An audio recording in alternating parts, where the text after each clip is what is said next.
What's up, everybody? It's Pikel with League of Items, and Happy New Year, and happy new season of League of Legends. The 2022 season will be a great season. I think that there are a lot of interesting storylines, a lot of interesting player movement that we've seen throughout the offseason.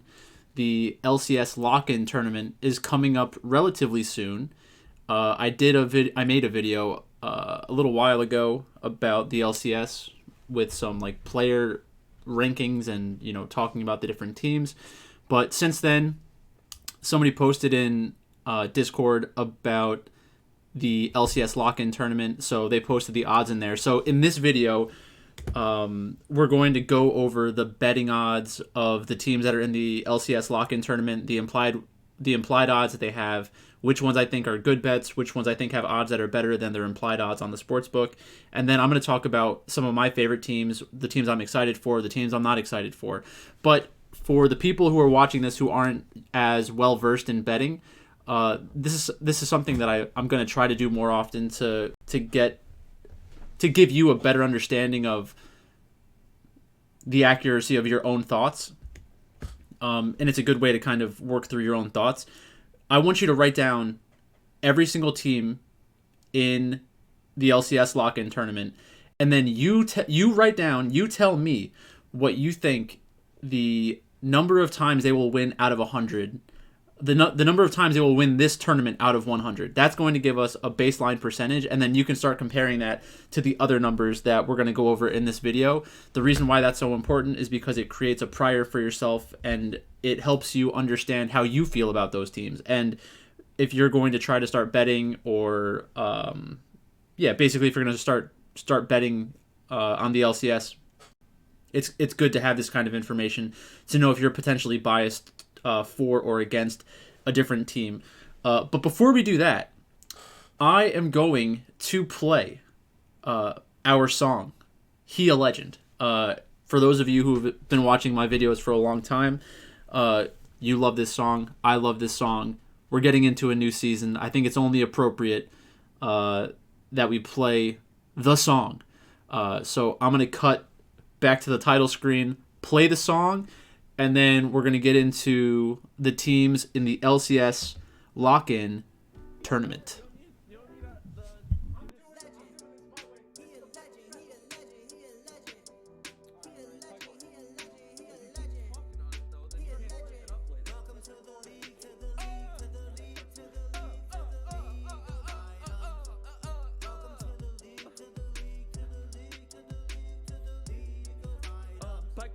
Pico money, we making Pico money. Payday, about to throw a rack on China. Need some DFS advice, where can I find some? League of Items got the sheet with all the lineups and all the stacks that you need to get to diamond. League of Items! Getting gold, that's the goal. Keep on winning on a roll. Kill 4 dragons, got soul. Now you got nowhere to go. Teleporting top to bot. Dive your carry on the spot. That's an ace. Wreck your base. Wear my crown. We on top.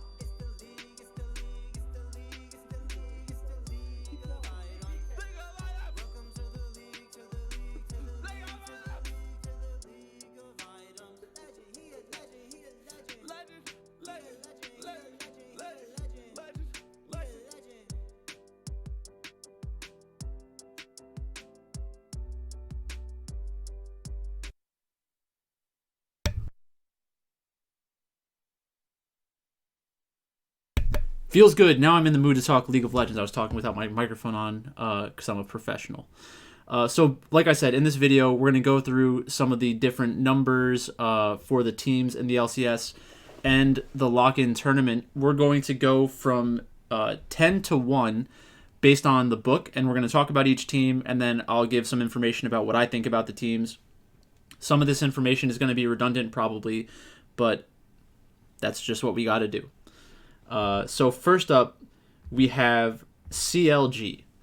CLG is not a team that most people are going to be interested in betting on, and the book has them as the 10th team in this tournament at 101 odds, meaning I think it's 101 to 1. So if you wanted to convert this into American odds, it'd be 10,100, meaning that if you bet $100, you would win $10,000 with CLG winning. The reason that happens is because the sportsbook is trying to incentivize people to put money on it. They think there's only going to be a 1% chance or less of that happening.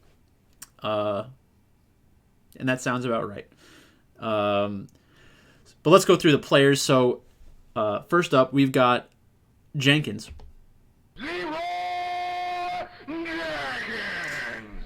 And Jenkins is a player that I actually coached when he was at Rutgers for like a semester. So when he was a freshman in college, I was working with the Rutgers team. We actually had a really good team. You know, there were some academic problems that kept us from competing in like tournaments and stuff like that. But we actually played really well against a couple of the colleges from California, which it was like the first time that we ever beat UCLA, I think was the team.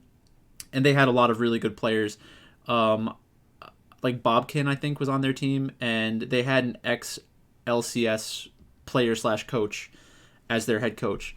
And we beat them like 2 or 3 games in a row, which was pretty surprising. I mean, that doesn't mean that we were better than them. But Jenkins at that time was a Kennen one-trick, and he was going to scouting grounds. He wanted to try to see if he could become a professional player, and he succeeded. That was a couple years ago. I'm not trying to take any credit for Jenkins. He did it all by himself. He was a great player before I started talking to him, and you know, I only interacted with him for maybe a month, something like that. But during that amount of time, you could tell that he was an extraordinary player and that he instantly made a huge impact on every pick band that he was in, because teams knew that if they left Kennen open, they were probably going to lose the game.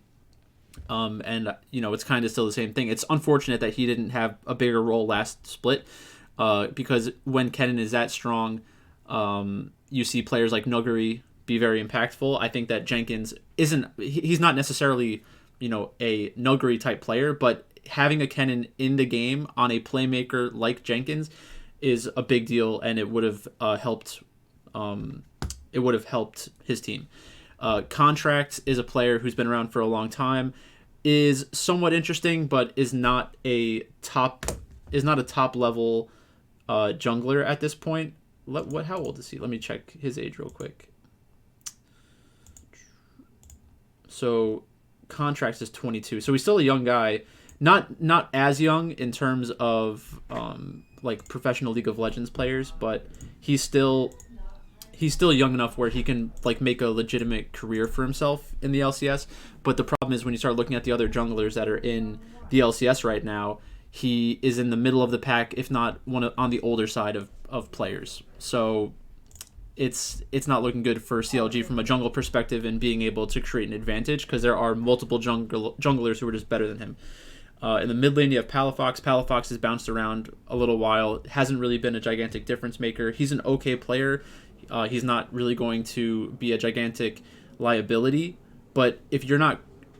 It's one thing to not be a liability. It's another thing to help contribute to the winning difference for your team. And that's really what you want. If you're a professional team, you want to have players that are going to increase the chances of you winning, not decrease the chances of you losing. Then we have Luger. This will be Luger's first split in the LCS. I don't know much about Luger. You'd have to go to somebody like Tim Seven Hoysen or whatever, however you say his name, to see his like academy take on Luger. I think a lot of people are interested in a player like Luger, but he is not the best young AD carry in the league, and we'll talk about that player later on. And then Poom was on 100 Thieves, I think. They gave him a shot at one point, but it just never worked out. Maybe he can make it work on CLG. I'm not convinced. I'm not betting on CLG in this tournament. Next up, we have Dignitas. Dignitas is 81 to 1, or if you bet $100, you would win $8,100. That's pretty good. Again, very long odds. It's a 1.23% chance. For those of you who aren't familiar with betting, the 0.25 difference is a couple hundred. It's worth a couple $100 because the sports book is just trying to balance their books to all the different potential outcomes that there are. their team, they have Fake God. Fake God had a good year last year. I don't think that their limitations were caused by Fake God. When I guess last spring, Dignitas was a team that we were somewhat interested in for like betting on and playing DraftKings with, because we thought that there was a disparity between their actual ability and the perception of people. So Fake God, good player. Then we have the new jungler, River. River is coming over from PSG. River is a very talented player, a Korean jungler, was with Maple. And River is just a really good jungler. I don't know if they're necessarily going to be able to dominate the LCS, but they'll at least be competitive in the jungle, and they're not going to be the reason that their team loses every single game. Like, if they fall behind in the early game and they can't compete, then yeah, it's possible that it might look like River's the one causing all the issues, but he probably shouldn't. 22 years old, so again, when you're talking about a player like River, a player like Contract, same age, River's better, makes it seem pretty bad for a team like CLG. Like, you're better off going and getting someone of River's caliber. Could he fall on his face and be horrible? Sure. I don't think it's likely. Then you have Blue. I'm not a huge fan of Blue. I know that I think they played well at EUM a couple splits ago, but just not a player that I'm very interested in. I'm not sure how old they are, but I haven't been impressed from what I've seen in the past. Then we have Neo and Biofrost. Neo had a lot of good performances last spring, I think. Is the kind of player who can carry a game, but is somewhat volatile, not always very consistent. That's not really a huge problem. When you have this kind of team from Dignitas, you would think that they're going to play through the bot lane. Hopefully Blue can go to top lane and bot lane and make an impact. And then Fake God is going to be asked to just like play Gangplank champions like that, where he can contribute to team fights later on without completely losing the game during the laning phase. But that's really it. Dignitas, not a very interesting team for me. Can you dig it? No, I cannot dig it. I cannot dig it. I'm not betting on Dignitas, is what I'm getting at. Next up, we have FlyQuest. Spoiler alert, I don't have any clips for FlyQuest. If you have any ideas for like sound clips for FlyQuest, let me know. But don't have them yet. So they have a 2% chance to win, 51-1. If you bet $100, you'd win $5,100. That's pretty good. I don't think that I'm not going to bet on it, but those are the odds that you're getting. First up, we have Kumo in the top lane. Kumo has had a pretty good professional career. They are always in like platoon situations. Nobody wants to give them the full-time starting job, but every time that you see Kumo, they are pretty good in general. There were a couple stretches while they were with Evil Geniuses where they were actually like asked to carry games, and they were able to do it. And the interesting thing about that is they were playing with players like Jizuke, where you get into these insane positions on the map, and you kind of just have to make it work. And I think that is a really big test of skill, and it's a different type of League of Legends that not every team is going to need to play around. I don't know if it's going to happen for FlyQuest, but it's just a thing to keep in the back of your mind. It could be one of the reasons why they're competitive against good teams, if they can turn the game into a positional battle instead of like an economic battle or something like that, or a material battle. Then we have Jose Deodo. I still think Jose Deodo is extremely overrated. He is he's a decent jungler, but again, he's not going to create a gigantic advantage in the jungle consistently. He's 21 years old, and like I'm bringing attention to the age because there are better players who are younger than Jose Deodo. So if you're a team trying to build a roster, you can't sell your fans on the future. It's like, oh, right now, yeah, like Spica's better than Jose Deodo, but next year Jose Deodo is going to be better. That's just not really how it works generally. Like, maybe Jose Deodo has a better split than Spica, but in terms of long-term talent, it's not going to flip. It's just not going to flip that fast. So probably a bad thing for them. Takui is their mid laner. Takui is another player that came up through EOM. The the thing that I think is happening in Europe is that there are so many people watching League of Legends and watching these regional leagues, more attention on these smaller tournaments like EU Masters and stuff like that. I'm not calling it small. It's just it's a different type of tournament than the LEC. Like, these players are doing good in those levels of competition. It doesn't mean that it's going to translate to the professional level. And I think that I'm just concerned with the state of talent acquisition in League of Legends, because I just think it doesn't make a lot of sense to me. I could be completely wrong. I don't know. I don't know much about Takui as a player. I haven't seen them at the higher levels. It's always possible that they come in and just stomp everybody, but it's very unlikely. Then we have Johnson and Afram in the bot lane. I think they did a pretty good job when they were on Dignitas as a bot lane. I think I won a decent amount of money with them. Probably 2 years ago, 3 years ago. 2 years ago, right in the beginning of COVID, when they were on Dig with like the Huni team. They won me a decent amount of money, but they also lost. They didn't capitalize when I needed them to capitalize. Really tilting. I think Froggen was on that team too. But Dignitas, another team that you're not really going, or FlyQuest is another team that you're not going to bet on. So we're 3 teams through so far. Next up, we've got Golden Guardians. I do love gold. I don't love Golden Guardians. I think that Golden Guardians have had a really weird and difficult time with their roster since they sold off everybody to 100 Thieves, and that was caused, I think, in large part by the Golden State Warriors limiting the amount of funds they were using on the Golden Guardians. But Licorice is still a good player. Licorice had a down year last year. Still a very good player. Public opinion sways so far on these players. Like, in reality, Licorice is a talented top laner and is going to be competitive with players like Huni, Bwipo, Summit someday, like an Impact. They'll be competitive. It doesn't mean that Licorice is going to go out there and win every single lane. It's just that they have the ability to go even, and potentially in matchups where they get a good pick ban phase, they could potentially win the matchup. That's all you're really asking for. Pride Stalker, my gut reaction is Pride Stalker is a bad player. I have seen a little bit of footage on them in the different European tournaments. I'm pretty sure that's this player. If not, somebody explained to me that I'm wrong, but I was never impressed with Pride Stalker. I think they were often a liability for their team. Maybe they were held back by their team. I'm not sure, but that's just like my general thought on Pride Stalker. A Blaze Olive, I do like a Blaze Olive a decent amount. I think I said this in my last video. It was really unfortunate that he was stuck behind Bjergsen for so long, because he showed last year that he has the upside of being a pretty good professional, North American professional. He might not be competitive on the international stage, but he does seem like the kind of player you could slot in with a couple of better players, and then he would do the job in the mid lane.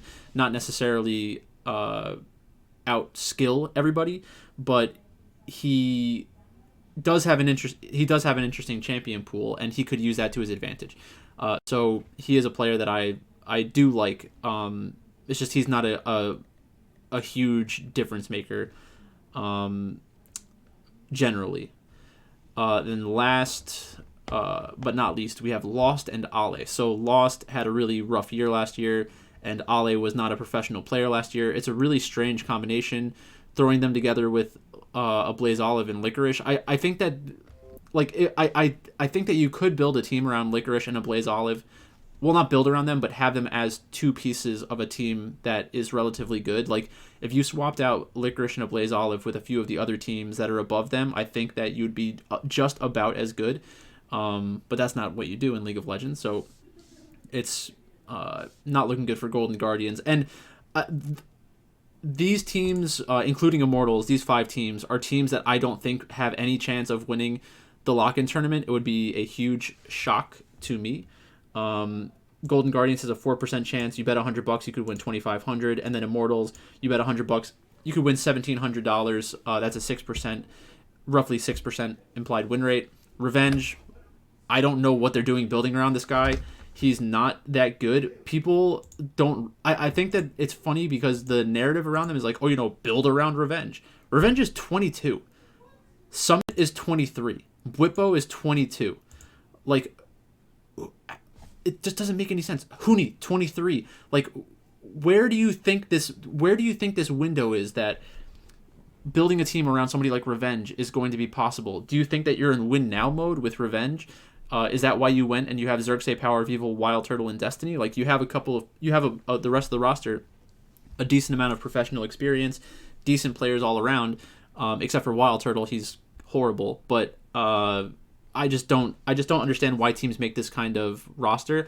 With Immortals, the reason why their odds are so much higher is because they have a lot of well-known names. I don't think that I really like them more than Dignitas. I think that just from my initial reaction, I think that out of those 5 teams, if any of those teams were playing Dig, I'd probably just take Dig to win, and hope that everybody's just sleeping on Dig. I think Immortals is a team that you want to bet against early on. So those are the 5 teams at the bottom.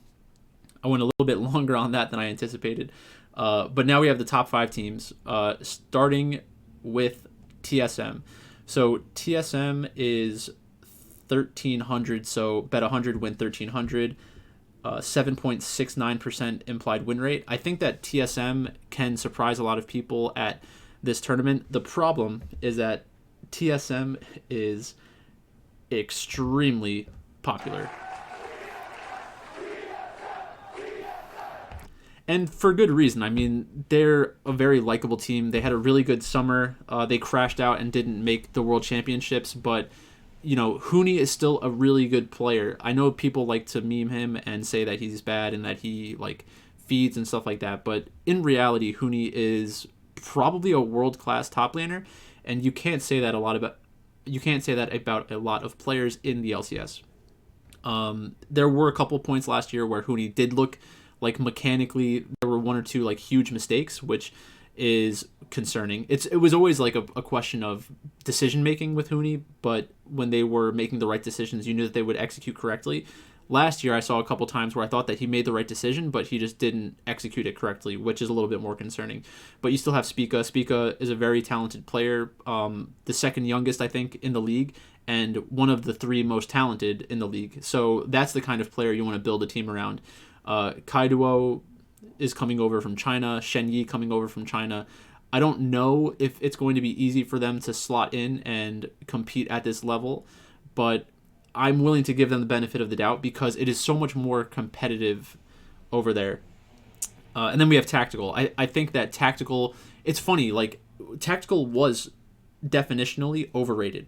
Everybody was talking about them as the next great AD carry or something like that. That was never the case. But Tactical has always had playmaking upside where they can fall on their face and look stupid, but at the same time they can win they can win certain positions that look completely lost, which is a huge benefit because that helps contribute to the winning difference. I'm at the point where I think Tactical is maybe potentially undervalued. The problem is that you have an overvalued team like TSM and an undervalued roster where Kaiduo, Tactical, and Shen Yi playing alongside Spica and Huni. I think that it could be, it's a possibility that they just hit the ground running and are very strong. And that happens a decent amount because you have these younger players. You don't have as much footage on them. You can't feel confident. But I think early on, there's going to be a couple opportunities to take that risk where they're up against the top team and you just say, I'm picking TSM at plus odds because there's a chance. That's the reality of the situation. I'm going to be looking to do it at least. I think that on DraftKings, you're going to have reduced ownership when they're playing up against the other top 4 teams. So what you really want to see is a couple of good performances against bad teams and then take a shot when they're up against one of the big teams.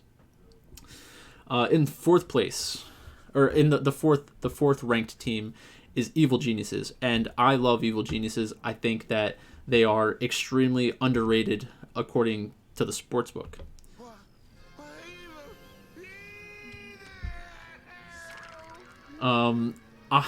I love their roster. I think their roster is so good. Impact is going to do his job. That's all you ask of Impact is to get to the late game. I don't care if you play Renekton. I don't care if you play a tank. Just get to that late game team fight. He has the playmaking ability. He can read the game very well. He's not going to lose lane extremely hard, generally. And that's the perfect kind of player for this roster, the way that it's constructed. Inspired is one of the top 3 junglers in the league. I think it's pretty likely that he is the best jungler in the league. Just an incredible player coming over from Rogue. He's 19. You have these other players who you think are young. Inspired's younger than them. And that is a huge advantage for a team like Evil Geniuses because the rest of their roster is so young. Jojo Pyun, I think, is 17. Danny is 17 or 18. And then Vulcan is already probably the first. It's a top 3. They're a top 3 support in the LCS. So this is a win now roster, I think, because Danny is probably the best AD carry in the league. Inspired is probably the best jungler in the league. Vulcan is arguably the best support in the league. All you need is Impact to do his job like he's done for the past couple of seasons, and then you need Jojo Pyun to not completely ruin the rest of the team. And I think it's unlikely that happens because Inspired is going to have a decent influence on the mid lane. So overall, I think Evil Genius is very underrated. They are by far my favorite bet at this tournament. I think at plus 1,000, it's not that there's like the sportsbook making a gigantic mistake. It's just I think that their odds to win the tournament are much higher than 10%. I don't have a specific number in mind.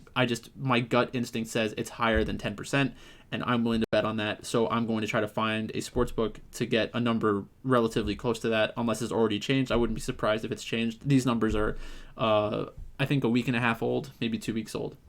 My problem is I live in New Jersey, and Bet365 doesn't release odds a lot of the time for the LCS.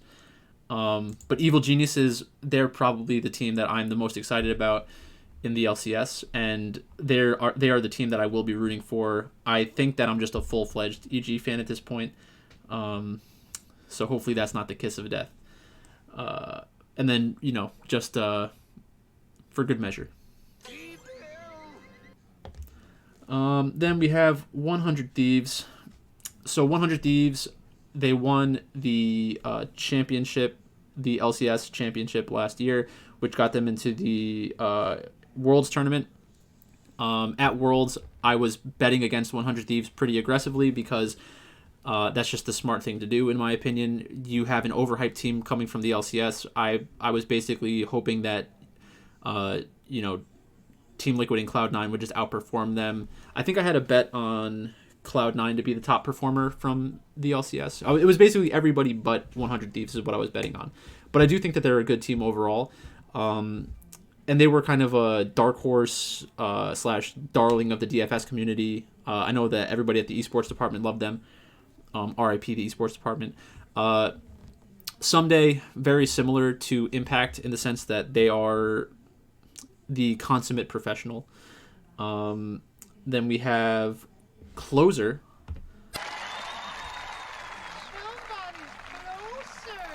A nice little Happy Gilmore shout out. This is a half. Well, it's not a half golf channel. I wish. League of Irons. I'll do some golf course vlogs at some point, hopefully. Closer, good jungler. I think overrated at this point. Not to say that they're bad. It's just I don't think that they are much better than players like Blabber, Inspired, Spica. So I think that there was a point last year where people started to think that Closer was the best jungler. I don't think that they are. They could be the best jungler in the LCS, but it's at least competitive. And I think that the perception is that Closer is the best and better than all these other players. At least that's what I would think other LCS people would be saying. But I would not. Then you have Abadage. I think that Abadage is a good mid laner, not a great mid laner. It'll be interesting to see how they measure up against the influx of like new faces. We don't know what it's going to look like when Abadage plays against Blue, Jojo Pyun, Takui, and Kaiduo. We just don't know. I don't know what those matchups look like. I don't know if there are stylistic differences that are going to exacerbate draft problems. I just don't know any of that. it'll be interesting to find out. I think that Abadagi is a very flexible player, can play late game stuff, can play supportive stuff like Karma, which just gives closer the ability to try to carry the game. But a good player overall. And then in the bot lane, we've got FBI and Huhi. Huhi, great story, transitioning over from being the mid laner with CLG, has done a great job of resurrecting their own career by switching over to support. I think that FBI is a good player. I think that FBI is overrated at this point. I think Danny's the best AD carry in the league. Highest upside. I think that Danny has a chance to be like a world-class AD carry, and I just don't think that FBI is really ever going to be that. Like, FBI can compete with world-class players. I just don't think that FBI would be able to completely take over like a Worlds tournament. And I genuinely think that Danny has that upside. That I think it was the Tristana play from last year. That was when I completely devoted myself to the Church of EG. So EG's at 4.5, which is 450. So if you bet 100, you win 450. That is 22.2% odds. I could see their chances of winning this being a little bit higher. It's just that the two teams above them are a little bit more hyped up. Well, actually, yes and no. I'm a little surprised with the sportsbook about how they listed C9.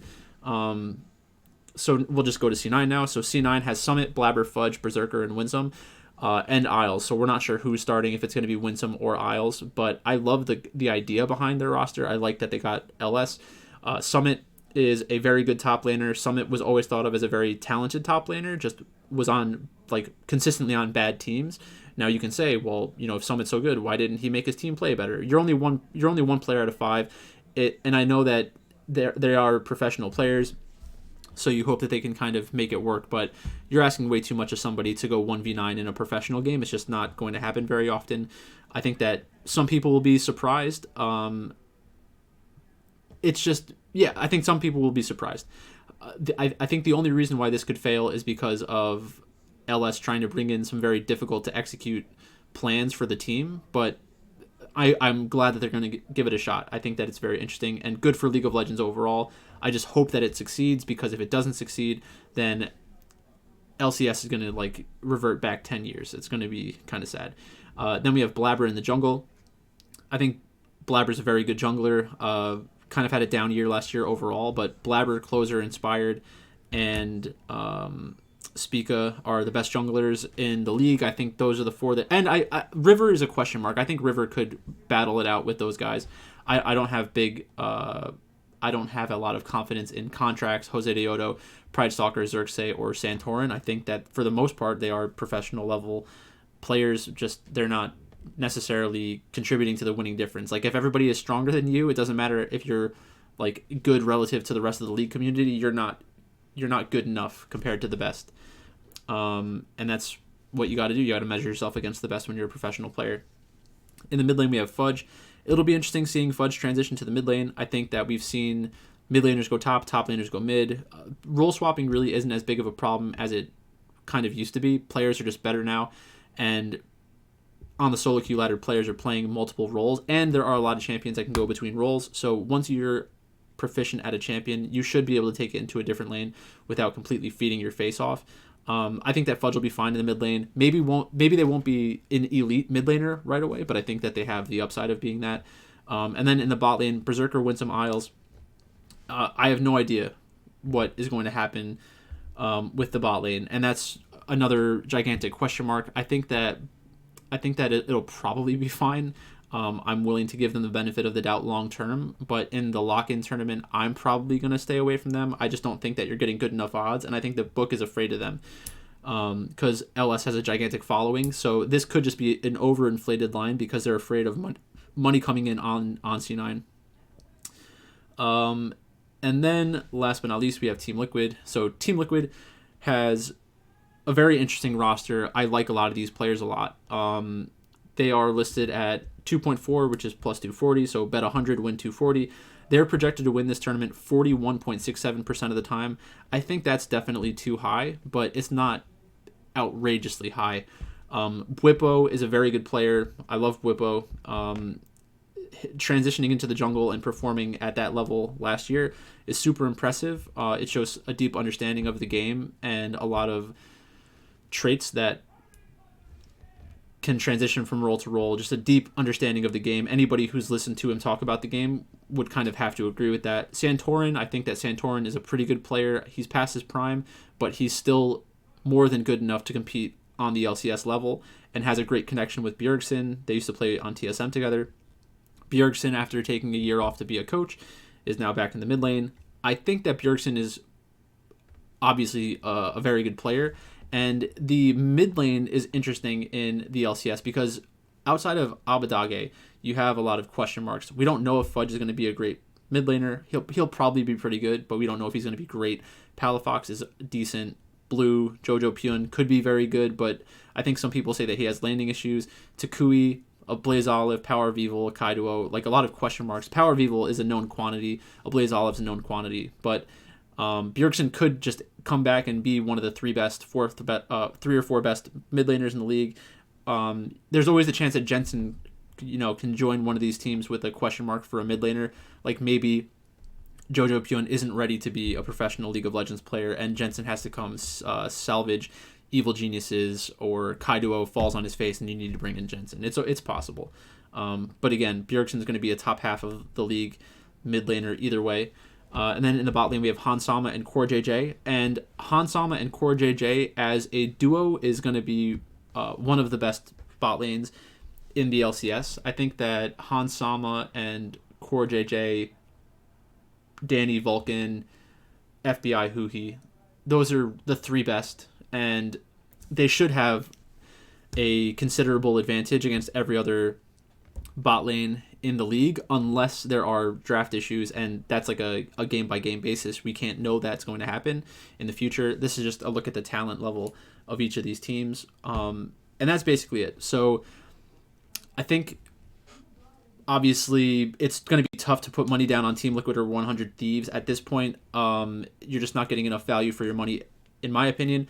I think you're better off betting individual spots with them. Maybe you think that they are like an undervalued favorite in a lot of situations, but that's just not how I bet. I look for underdogs more often and the longer odds because that's just my style of betting. You generally get much better value on underdogs than favorites, so that's what I kind of chase. I think Evil Geniuses is definitely the best value on the board. I love Evil Geniuses. Definitely a huge fan of them. I just really can't see Inspired having big problems in the LCS. That would be pretty shocking to me. I think that's what I'm looking for, is Evil Geniuses to hoist the LCS lock-in trophy. Is there a trophy? I don't even know if there's a trophy. But basically, that's all I've got for you today. Thanks for watching. If you like this video, like, comment, subscribe. If you want to support the channel, check out my Discord and Patreon. The links should be in the box below. And I will leave you with another Mermaid Man clip. Thanks for watching. Have a good night.